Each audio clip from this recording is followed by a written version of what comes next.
Paper leak કરનારાઓ સામે ક્યારે પગલાં ભરાશે તે પ્રશ્ન કર્યો છે કોંગ્રેસે। પ્રેસ કોન્ફરન્સ કરીને કોંગ્રેસે આ સવાલ ઉઠાવ્યા છે। જે રીતે નીટ યુજી 2026ની પરીક્ષા રદ થઈ છે તેને લઈને સવાલો ઉઠી રહ્યા છે। આ વિશે વધુ જાણકારી મેળવી અમારા સંવાદદાતા કલ્પેશ રાવલ આપણી સાથે લાઈવ જોડાયા છે। જી કલ્પેશ, જે રીતે પેપર લીક થયું ને હવે પરીક્ષા રદ કરવામાં આવી રહી છે, વિદ્યાર્થીઓની અંદર આક્રોશ જોવા મળી રહ્યો છે, તેમનું મનોબળ છે તે ભાંગી પડ્યું છે। બિલકુલ, કારણ કે સૌથી વધારે અસર જે લોકોએ નીટ આપી છે એ વિદ્યાર્થીઓ અને એમના વાલીઓ પર પડી છે। ત્યારે અહીંયા કેટલાક વિદ્યાર્થીઓ કે જેમણે નીટ આપી ચૂક્યા છે, જેઓ આપવાના છે અને ક્લાસીસ સંચાલક પણ છે। જ્યારે ખબર પડી તમને, તમારું નામ શું? હેતુ। જ્યારે ખબર પડી કે આ પરીક્ષા રદ થઈ ગઈ, કેટલો મોટો આંચકો અને સૌથી પહેલાં શું રિએક્શન હતું તમારું? બહુ જ મોટો આંચકો હતો। પહેલાં તો આંચકો બહુ મોટો પડ્યો હતો કે હવે 2 વર્ષ આટલું મહેનત કરી હોય, રાત જાગ્યા હોય, હેલ્થનું બી ક્યાંક કોમ્પ્રોમાઇઝ થઈ ગયો હોય, એક્ઝામ આપી પછી આવી રીતે રદ કરી દે। અમારું એક્સપેક્ટેડ રિઝલ્ટ બી બહુ સારું હોય કે અમને મળી જશે, નેક્સ્ટ ટ્રાય નહીં આપવો પડે, પછી આવી રીતે રદ કરી દે તો દુઃખ થાય કે હવે ફરીથી શું કરશું। પ્લસ એક્ઝામ સડનલી રદ થઈ ગઈ, એના પછી રિલેક્સ મોડ ઉપર જતા રહ્યા બધા, ક્યાંક ને ક્યાંક સિલેબસનો ટચ જતો રહ્યો હોય। હવે મંથમાં કે 2 મંથમાં પાછો લાવો, એટલું ઝોનમાં જવું ફરતી એ થોડું ટફ પડે। જે તમારી એક્સપેક્ટેડ સ્કોર હોય એટલું પછી કદાચ પાછોય ના આવી શકે જેટલો પહેલાં આવ્યો। તો હવે આ વખતે તો કદાચ લીક થયું તો થયું, કોણે ખબર નેક્સ્ટ મંથ નહીં થાય। તો સવાલ પણ ઉઠી રહ્યા છે કે આ વખતે લીક થયું, ભવિષ્યમાં કેટલું ચોકસાઈપૂર્વક પરીક્ષા લેવા છે। તમારું નામ શું છે? હિના, તમને જ્યારે ખબર પડી કે આ પરીક્ષા રદ થઈ ત્યારે તમારું અને તમારા પેરેન્ટ્સનું રિએક્શન શું હતું? હવે આટલી 2 વર્ષ મહેનત કરીને એક્ઝામ આપી હોય તો પછી સ્કોર વધારે થયો, પણ હવે નહીં થાય તો પેપર હાર્ડ આવશે, કાં તો સહેલું બી આવી શકે છે। સહેલું તો નહીં જ હોય। અચ્છા, આ પ્રકારની વારંવાર ઘટનાઓ બની રહી છે તો મોરાલ પર શું અસર થઈ રહી છે આપના વિદ્યાર્થીઓ, સ્ટુડન્ટ જે લોકો તૈયારી કરતા હોય એમને? હવે એક્ઝામ આપવી કે નહીં ફરીથી, મીન્સ કે પેરેન્ટ્સના બી એવું હોય કે આટલી મહેનત કરીને ફરી આપવાની, મહેનત કરી પછી બીજા વર્ષે બી ફરી પણ। તમારું નામ શું છે? જાનવી। જાનવી, પરીક્ષા રદ થઈ, લીક થયું હતું પેપર, એ પ્રકારનું પ્રાથમિક રીઝન આપવામાં આવી રહ્યું છે। પરીક્ષા ચોક્કસ નવી લેવાશે, રજિસ્ટ્રેશન ફી પણ નહીં ભરવી પડે અને નવી સરતી કોઈ પ્રોસેસ પણ નહીં કરવી પડે, પણ પરીક્ષા તમારે ફરીથી આપવી પડશે। હા, એટલે આ વસ્તુનો બહુ સારા તો ઇફેક્ટ બહુ ઓછા માણસોને થાય, ખરાબ ઇફેક્ટના ચાન્સીસ છે। કારણ કે જે લાસ્ટ યર મહેનત કરી હોય ને એટલી પાછી 1 મહિનામાં જે સ્કોર કર્યો છે એના કરતાં વધારે સ્કોર કરવો, પોતાનું બેસ્ટ આપ્યું હોય, મતલબ જેટલા ધાર્યા હોય એના કરતાં ઓછા આવી શકે છે એવું નહીં હોતું, પણ પોતાનું બેસ્ટ આપ્યું હોય એમાં, અને એવું બની શકે છે કે નેક્સ્ટ ટાઈમ 1 મંથની અંદર ડિમોટિવેટ થઈ જઈએ, કાં તો કંઈ બી હેલ્થ ઇશ્યુ થઈ જાય તો એ 1 મંથની અંદર પછી પાછો જેટલો સ્કોર હતો એટલો સ્કોર પાછો મેન્ટેન કરવો, કાં તો એના કરતાં વધારે લાવવા, પેપર હાર્ડ નીકળી જાય, અઘરું નીકળે, સહેલું આવે, કંઈ ખ્યાલ જ છે નહીં આ વાતનો। તો મતલબ સ્ટુડન્ટ ઉપર બહુ ખરાબ એની અસરો થઈ શકે છે કે કેવી રીતે બધું મેનેજ કરવાનું, હેલ્થ બી સાચવવાની, પાછો કોર્સ બી આખો 2 વર્ષનો કોર્સ 1 મંથમાં કેવી રીતે કરવાનો, એમ એ બધા સાઈડ ઇફેક્ટ પેરેન્ટ્સ ઉપર બી પડે છે અને સ્ટુડન્ટ ઉપર બી પડતા હોય છે ખાસ। શું આશા અને શું અપેક્ષા કે પરીક્ષાના સંદર્ભમાં કે હવે શું માંગણી છે તમારી, શું આશા છે? એટલીસ્ટ આ વખતે થોડું ફેર હોવું જોઈએ ને। આ વખતે જે લીક થયું એ નેક્સ્ટ મંથ એવું ના થવું જોઈએ કે નેક્સ્ટ મંથ વાળું પેપર બી લીક થઈ ગયું, ફેર નહોતું અને અમારે ફરીથી કંઈક રીકન્ટિન્યુ કરવું પડે, ફરીથી ચાલુ કરવું પડે, રીસ્ટાર્ટ કરવું પડે, એવું ના થવું જોઈએ। કેમ કે પેપર હાર્ડ આવે ઇઝી આવે કોઈ એક્સપેક્ટેશન નથી અમારી, ખાલી ફેર થવું જોઈએ એટલીસ્ટ અમારી જોડે। એટલે કોઈ પણ પ્રકારની કોતાહી ના રાખવામાં એ પ્રકારની વાત છે। આપણે ક્લાસીસ સંચાલક પણ છે, ખાસ સ્ટુડન્ટની સાથે પણ આપ સંપર્કમાં હશો, પેરેન્ટ્સની સાથે પણ સંપર્કમાં હશો। આ ઘટના જાણી સૌથી પહેલું રિએક્શન વાલીઓનું તમારી સાથે ક્લાસીસમાં આવતા હશે, એ લોકોનું શું હતું અને તમારી શું અપેક્ષા છે? મારું નામ બલવંતસિંહ રાજપૂત છે, હું ફિઝિક્સ ટ્યુટર છું। હવે વિદ્યાર્થીઓએ 2 વર્ષ સતત મહેનત કરી હોય અને પોતાનું બેસ્ટ આપી દીધું હોય અને હવે કેટલીક જગ્યાએ પેપર લીક થવાના કારણે આ વિદ્યાર્થીઓને ફરીથી એક્ઝામ લેવી પડે, એટલે મેન્ટલ સ્ટ્રેસ તો છોકરાઓને રહેવાનું। અને ઘણા બધા વિદ્યાર્થીઓ પોતાના આયોજનોમાં ક્યાંક ફરવા જતા રહ્યા હોય, કોઈએ બુકિંગ કરાવી દીધા હોય, એ બધું જ રીશેડ્યુલ કરવું અને ફરીથી એક્ઝામ લેવી। પણ હવે કીધું જ છે NTA તો છોકરાઓને ફરીથી બરોબર 1-2 મહિના તૈયારી કરી અને ફરીથી ટેસ્ટ લઈશું, પણ હવે એટલી વિનંતી ખરી કે ફરીથી એક્ઝામ જે લેવાય એકદમ ફેર લેવાવી જોઈએ અને ભૂતકાળમાં એકાદ બે એક્ઝામોમાં આવી ઘટનાઓ બનેલી છે, એટલે વિદ્યાર્થીઓનો વિશ્વાસ ના ઉઠે. અને જે નવા વિદ્યાર્થીઓ છે, જે આવતા વર્ષે એક્ઝામ આપવાના છે, એ લોકો તો અત્યારથી ચિંતામાં છે કે સાહેબ અમારે ફરીથી 2 વખત એક્ઝામ આપવી પડશે. આવું ના થાય એ થોડુંક એનટીએ ધ્યાન રાખે એટલી રિક્વેસ્ટ છે.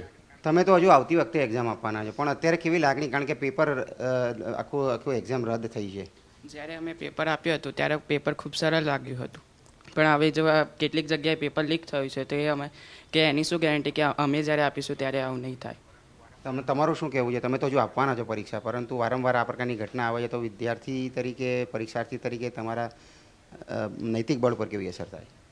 જી, એટલે વિદ્યાર્થીઓ એક જ તારીખને, જે મેની તારીખ ખબર જ છે કે પ્રથમ રવિવારે જે પેપર આપવાનું છે, એના માટે ફૂલ જોશથી તૈયારી કરતા હોય છે અને એને લક્ષ્ય બનાવીને એ લોકો એ દિશામાં દોડતા હોય છે. અને જ્યારે પરીક્ષા પતે છે પછી ક્યાંક ને ક્યાંક રાહતનો શ્વાસ લેતા હોય છે અને એમના જે થોડો પરિવાર સાથેના જે થોડો સમય વિતાવવાનો બધું બાકી છે એ કરતા હોય છે. હવે આવામાં કે જ્યારે પરીક્ષા ફરી કન્ડક્ટ થવાની છે તો એમનામાં ક્યાંક જે જતો રહ્યો ડર ફરી આવશે અને અમને પણ એવી બીક લાગતી રહેશે કે શું જે પહેલી તારીખે અમારી પરીક્ષા પતી ત્યારે હવે અમારે રાહતનો શ્વાસ લેવો કે પછી હજી ફરીવાર એક પરીક્ષા કન્ડક્ટ થશે અને ફરીવાર અમારે એના માટે મહેનત કરવી પડશે. તમારું શું કહેવું છે? બસ આજે આને કીધું એ જ કે એકવાર પરીક્ષા પૂરી થઈ ગઈ પછી તો છોકરાઓના ફ્રી ટાઈમ મળવો જ જોઈએ, પણ આ ફરીથી જો પરીક્ષા થાય તો સ્ટ્રેસ તો આવે જ છોકરાઓ. આપની પાસેથી બી જાણવા માંગીશ, કારણ કે વિદ્યાર્થીઓ સાથે, વાલીઓ સાથે આપ સંપર્કમાં છો. આ પ્રકારની ઘટનાઓ જ્યારે વારંવાર બને છે ત્યારે એમને મનોબળ પર શું અસર થાય છે? અને તમારી જોડે ઇન્ટરેક્શન પણ કરતા હશે વિદ્યાર્થીઓ, વાલીઓ? જેવી જ નીટ એક્ઝામ કેન્સલ થઈ છે, મેસેજ આવ્યો છે, સતત ફોન ઉપર રીંગો વાગી રહી છે વાલીઓની. વાલીઓ થોડા ડરમાય છે, થોડી ચિંતામાં છે, કારણ કે આ વખતે સરસ રીતે નીટ એક્ઝામ આપી 720માંથી 700, 680, 670નો સ્કોર કર્યા પછી જ્યારે એમને ખબર હોય કે MBBSમાં મળી ગયું છે, કોલેજો ડિસાઇડ કરતા હોય, ક્યાં જઈશું ડિસાઇડ કરતા હોય, ત્યાં પાછું આ રિસ્ટાર્ટ, એટલે છોકરાઓ માટે સેટબેક તો છે. પણ હું એક ફેકલ્ટી તરીકે ફરીથી વિદ્યાર્થીઓને એ જ કહીશ કે જે થયું છે એ કન્ડિશનમાં આપણે શું કરી શકીએ? ફરી ઊભા થવાનું છે, ફરીથી દોડવાનું છે. જે સમય આપણને NTA આપે છે એનો એક દિવસનો સદુપયોગ કરી અને ફરીથી નીટ એક્ઝામ માટે પ્રિપેર થઈ અને આ વખતે જે પણ છે એના કરતાં પણ નેક્સ્ટ યર વધારે સારું લાવીએ. બસ આ જ ટીચર્સ તરીકે તો અમે તો પોઝિટિવિટી જ ફેલાવવા માગીશું. જી. તો ઝીનલ, જે પ્રમાણે જણાવ્યું, વિદ્યાર્થીઓ જે છે સ્ટ્રેસમાં છે. ચોક્કસ એમને હવે નવી તારીખોની રાહ છે, નવેસરથી પ્રયાસ કરવાની રાહ છે, પણ ચોક્કસ શિક્ષકો કહી રહ્યા છે કે ફરી એક વખત તનતોડ મહેનત કરી અને ફરી એક વખત આપણે જંપ લાવશું. વિદ્યાર્થીઓ છે તેની અંદર ભારે રોષ સ્વાભાવિક છે જોવા મળે. અત્યારે વિદ્યાર્થીઓ આપણી સાથે છે. પ્રથમ એમની, બેટા કેવી અસર થશે? બહુ ખરાબ અસર થશે. અમને આવી આશા નહોતી કે 2026માં આવું થશે, કારણ કે 2025માં નીટનું પેપર ખૂબ અઘરું હતું અને 2025માં આવી કોઈ ઘટના બનેલી નહોતી. તો અમને આશા હતી કે આ વખતે પણ પેપરમાં કંઈ આવી આશા થશે નહીં, પરંતુ અમને નહોતી ખબર કે આ વખતે પણ આવી રીતના પેપર લીક થયું છે. તો અમને બહુ દુઃખ થયું છે આ વાત સાંભળીને. આવા પેપર કૌભાંડીઓ છે, લીક કરતા લોકો, એક દીકરી તરીકે શું કહેવા માંગશો? શું કાર્યવાહી થવી જોઈએ? આ એક બહુ જ ખરાબ વસ્તુ છે, કારણ કે અમે 12-13 કલાક આખો દિવસ વાંચતા હોય છે ને એમાં પાછળથી આવી રીતના લીક થાય ને અમારી મહેનત બધી ફળી વળે, એવું આ બહુ ખરાબ થઈ રહ્યું છે. આખા દેશમાં તો 25નું પેપર બહુ હાર્ડ હતું, તો અમે આ વખતે પણ એટલી ગાઈડની ડબલ મહેનત કરી છે, પણ આ વખતે પણ આવું લીક થયું એટલે અમને બહુ દુઃખ થયું છે. એક પિતા તરીકે ખૂબ આશા હોય, અપેક્ષા હોય. તમે તમારી દીકરીને લઈને તાત્કાલિક અત્યારે લાઈવ માટે અહીંયા આવ્યા છો, શું કહેશો? જે આ બની રહ્યું છે ને તે એકદમ ખરાબ છે. બરાબર, તમે જ્યાં પાસ્ટમાં જો, પાસ્ટમાં જ્યારે લીક થયું હતું પેપર ત્યારે પણ ઇલેક્શન જ હતી. આ વખતે પણ ઇલેક્શન વખતે જ આવું થાય છે. કેમ? અને કન્ટિન્યુ ને, અને આમાં સજા તો બધાને મળવી જ જોઈએ. એનું કારણ સજા એટલે એમ, સજા મળી એટલે 4-5 વર્ષે સજા મળે એનો કોઈ ફાયદો નથી. તાત્કાલિક કોઈ એવો કાયદો, કેમ કાયદા આપણે પાસ કરાવતા એવું કરી, અને જ્યારે પણ આ શૈક્ષણિક ક્ષેત્રે આવું જ્યારે કૌભાંડ થાય ત્યારે તેમને તાત્કાલિક સજા મળવી જોઈએ અને બધાને મેસેજ મળે ને એવો કાયદો લાવવો જોઈએ. પણ આપ કઈ રીતે જુઓ છો સાહેબ? જે રીતે વિદ્યાર્થીઓ તો ખૂબ દુઃખી છે, ખાસ કરીને આવા પ્રકારની જે ઘટનાઓ શિક્ષણ અને આરોગ્યની અંદર બને એટલે માત્ર વિદ્યાર્થીઓને, એમના માતા પિતા, સ્કૂલના સંચાલકો, શિક્ષકો અને સમગ્ર સમાજની અંદર ખૂબ જ દુઃખ અને પેલી લાગણી ઉત્પન્ન આપણને થાય કે બાળકોએ આટલી ગજબની મહેનત કરેલી હોય અને એ મહેનત ઉપર આવા પ્રકારનું જો પાણી ફરી વળે તો એ શિક્ષણ જગત માટે ખૂબ જ કલંકિત ઘટનાઓ કહેવાય. એટલે આવા પ્રકારના પેપર લીક થવાની જે ઘટનાઓ બને એમની અંદર સંડોવાયેલા કોઈ પણ વ્યક્તિઓને સત્વરે પકડી એમના ઉપર કડકમાં કડક જો એક વખત કાર્યવાહી કરવામાં આવે તો સમગ્ર દેશની અંદર આ પ્રકારની જે અનૈતિક પ્રવૃત્તિઓ થતી હોય એ તો જ બંધ થઈ શકે. સાહેબ, તમે તો આ ક્ષેત્રમાં વર્ષોથી છો, સાયન્સ ક્ષેત્રમાં. કોઈ લગભગ 10મા 12મામાં આવું ક્યારેય થતું નથી, અથવા તો અમુક જે પરીક્ષાઓ લેવાય છે એમાં ક્યારેય થતું નથી. આ નીટમાં લગભગ પહેલી બીજી વખત. નીટ એક એવા પ્રકારની અગત્યની એક્ઝામ છે કે આ એક્ઝામ ઉપરથી જ બાળકોને મેડિકલ અને પેરામેડિકલની અંદર એડમિશન મળતું હોય, એટલે ખૂબ જ ઉચ્ચ ગુણવત્તાની આમાં જરૂર હોય, વિદ્યાર્થીઓની સખત મહેનતનું આ રિઝલ્ટ હોય. એટલે આમની અંદર આવા પ્રકારની અનૈતિક પ્રવૃત્તિઓ કરવા માટે આવા અસામાજિક તત્વો છે એ સંકળાયેલા હોય. કડકમાં કડક સજા આ લોકોને પકડી અને સત્વરે કરવી જોઈએ, જેથી કરી અને શિક્ષણ જગતની અંદર હંમેશા પવિત્રતા જળવાઈ રહે. બરોબર, ખૂબ સરસ સાહેબે વાત કરી. એક વાલી તરીકે શું કહેવા માંગશો? અને આ જે બની રહ્યું છે તે ખરાબ જ બની રહ્યું છે. એનું કારણ કે વિદ્યાર્થી કન્ટિન્યુ 12-13 કલાક મહેનત કરતો હોય, વિદ્યાર્થીની સાથે સાથે એમના પરિવારજનો, એમના વાલીઓ એ પણ કન્ટિન્યુ એમની પાછળ એમની મહેનત હોય જ છે. છતાં પણ આવું થાય તો અત્યારે વિદ્યાર્થી એકદમ ડિમોટિવેટ છે અને હવે ક્યારે નેક્સ્ટ એક્ઝામ લેવાશે, ક્યારે ડેટ આવશે, એના વિશે એ લોકો કન્ટિન્યુ અત્યારે દુવિધામાં જ છે. હોશિયાર વિદ્યાર્થી, મહેનત કરતા વિદ્યાર્થીઓને અસર થતી હોય છે. બેટા, ફરી પાછી પરીક્ષા દેવાની, ફરી પાછી તૈયારી કરવી પડશે. જો એમાં તો એવું છે કે આપણે નીટ ને પછી ડાયરેક્ટ નીટ લેવાતી હોય તો કાંઈ વાંધો નથી, પણ આ તો વચમાં આટલો બધો ગેપ આવી ગયો છે. ગેપમાં તમે કેટલું બધું ભૂલી ગયા હોય તો કેટલી બધી વાર રિપીટ કરશો ત્યારે અમને બધું આવડશે. એટલે વરી પાછું બીજી વાર આ બધું રિપીટ કરવું એ થોડું બહુ કંટાળાજનક છે. એટલે એ તો બહુ છે જ. સજા થવી જોઈએ આવા લોકો? હવે એ તો સરકાર જ નિર્ણય લેશે, પણ સરકારે એવો નિર્ણય લેવો જોઈએ કે આવું બીજી વાર થશે નહીં. કારણ કે અમારે દર વખતે આવી રીતના હોય છે અને એ બહુ દુઃખી છે. એમ ચોક્કસથી જે વાલીઓ અને વિદ્યાર્થીઓ આપણી સાથે અહીંયા જોઈ શકાય છે કે અન્ય જે વિદ્યાર્થી આવી ગયા છે. બેટા, તમે તાત્કાલિક અહીંયા પહોંચ્યા, શું તમારી શું માંગ છે? અમારે તો એ જ માંગ છે કે સરકાર સારો કાયદો કરે અને આવી રીતે બીજા પેપર લીક ન થાય અને બીજી વાર આવું ક્યાંય થાય ને, અને જો થાય તો સરકાર ખૂબ કડક કાયદો કરે અને તેને સજા મળવી જોઈએ. ચોક્કસથી જે વિદ્યાર્થીઓની અંદર ભારોભાર રોષ જોવા મળી રહ્યો છે, વાલીઓ અને શિક્ષકો છે તેની અંદર પણ ભારોભાર રોષ જોવા મળી રહ્યો છે. જોઈ શકાય છે કે વાલી છે તેમની જે આંખોમાં અત્યારે જર્જરિયા આવી ગયા છે. સીધા દ્રશ્યો આપણે બતાવશું રાજકોટથી કે દીકરી છે એ દીકરી પણ ખૂબ દુઃખી છે. જે મહેનત કરતા વિદ્યાર્થીઓ છે તેમના માનસ ઉપર અસર થતી હોય છે. આવનારા દિવસોની અંદર સરકાર દ્વારા દાખલો બેસે તે માટે તે પ્રકારની કાર્યવાહી કરવાની જરૂરિયાત છે. તો નીટની પરીક્ષા કેન્સલ થઈ છે ને મારી સાથે પરિવાર છે. દિશિતા ભોઈ જે MBBSમાં જવા માગે છે, તેના પિતા છે ડૉક્ટર છે. દિશિતા પોતે MBBS ડૉક્ટર બનવા માગે છે અને સ્થિતિ એ છે કે હવે પરીક્ષા રદ થઈ છે. પિતા સાથે વાત કરીશું. શું કહેશો, પરીક્ષા હાલ રદ થઈ?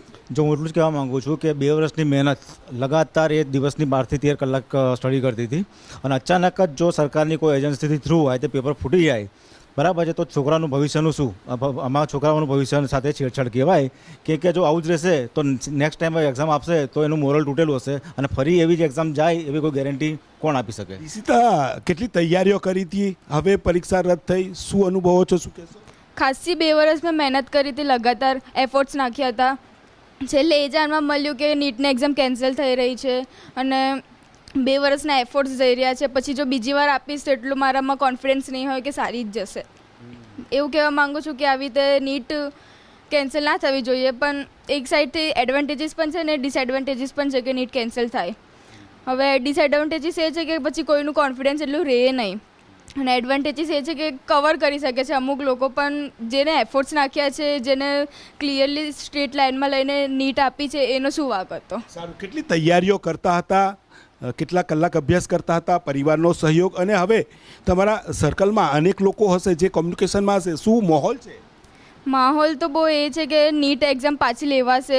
12 કલાકની મહેનત હતી અમારી, તો જેથી એનાથી આખું કેન્સલ થઈ રહ્યું છે નીટ. એનાથી બહુ ડિસઅપોઇન્ટ થઈ રહ્યા છે સ્ટુડન્ટ્સ કે શું થશે હવે આગળ, કેવી એક્ઝામ જશે. શું કહેશો, તમે એમના માતા છો, કેટલા કલાકે અભ્યાસ કરતી હતી, હવે થોડીક ડિપ્રેસ લાગી રહી છે દીકરી? હા, મારી છોકરી 12 થી 13 કલાક વાંચવામાં મહેનત કરતી હતી. સાથે સાથે શિક્ષકોની પણ એમની બરાબર મહેનત હતી, પણ આ વખતે આવા સમાચારથી એનું કોન્ફિડન્સ સાવ ડાઉન થઈ ગયું છે. ફરીથી આપી એ કઈ રીતે તૈયારી કરી શકે છે? આવું ના થવું જોઈએ. કારણ કે મહેનત કરવાવાળા છોકરાઓ ઘણી રીતે પાછળ પડી જાય. એટલે આ પરિવાર છે અને જે રીતે વાત કરીએ તો દિશિતા અને તેના મિત્રો ખૂબ જ ગંભીરતાથી તમામ તૈયારીઓ કરતા હતા, પરંતુ હવે જે પરીક્ષા રદ થતાં ક્યાંક ને ક્યાંક તેઓ પરેશાન છે. તેના સર્કલમાં તમામ વિદ્યાર્થીઓ એકબીજા સાથે વાત કરી રહ્યા છે. તેમના પિતા ડૉક્ટર છે, દીકરીને ડૉક્ટર બનાવી હતી, પરંતુ હવે નીટની જે રીતે પરીક્ષા અહીંયા રદ થતાં ક્યાંક ને ક્યાંક પરિવારમાં નારાજગી, વિદ્યાર્થીઓએ જે તૈયારીઓ કરી હતી 5-5, 7-7 કલાક પ્રતિ દિવસ, તે પણ અહીંયા ક્યાંક ડિપ્રેશનમાં છે. તેમનું કહેવું છે કે કોઈ એવો ઠોસ કદમ હોવો જોઈએ કે દર વખતે જે પેપર ફૂટવાની ઘટના બની રહી છે તેની અંદર ક્યાંક સરકાર ગંભીરતા બને, કેમ કે એજન્સીઓ ઉપર જે વાત હોય છે ને એજન્સીઓ પાસેથી જ આ પ્રકારે પેપર લીક થતાં ક્યાંક વિદ્યાર્થીઓનું જે ભાવિ છે ક્યાંક અંધકારમય બની જાય તે પ્રકારની વાત પરિજનો કરી રહ્યા છે. જી